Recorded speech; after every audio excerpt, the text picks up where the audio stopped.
दूसरी जगह भटकेगा नहीं, किसी तीर्थ यात्रा पे नहीं जाएगा, किसी कावड़ में नहीं जाएगा, कहीं भी नहीं जाएगा,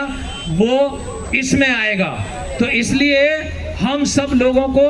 अपने समाज में ये संस्कार डालने चाहिए, अपनी संस्कृति विकसित करनी चाहिए, और संस्कार और संस्कृति से हमारे विचार मजबूत होते हैं, और जब हमारे विचार मजबूत हो जाएंगे तो हमारे संगठन की दिशा एक होगी, और जब संगठन की दिशा एक होगी तो हम एकजुट होकर के संघर्ष करेंगे, और जिस परिणाम को प्राप्त करना चाहते हैं वो परिणाम हम लोग प्राप्त कर पाएंगे। साथियों, अब जब ऐसा षड्यंत्र हमारे सामने चल रहा है कि इस देश में सभी संस्कृतियों को समाप्त करके इस देश में हिंदू राष्ट्र बनाने की एक योजना चल रही है, तो उसमें चाहे बुद्धिस्ट हो, चाहे कबीरपंथी हो, चाहे रविदासी हो, चाहे धन धन सतगुरु वाले हो, ये सब लोग उनके निशाने पर हैं।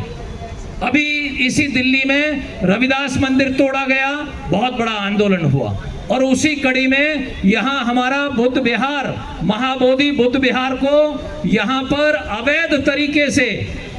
तरीके से उन्होंने कब्जा किया हुआ है। संविधान हमें बहुत बड़ी ताकत देता है। संविधान का आर्टिकल 13 कहता है कि एनी एक्ट और law passed by any government और prevalent in the society prior to implementation of constitution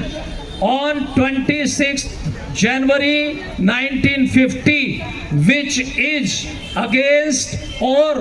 violates the fundamental rights of the citizens is null and void। मतलब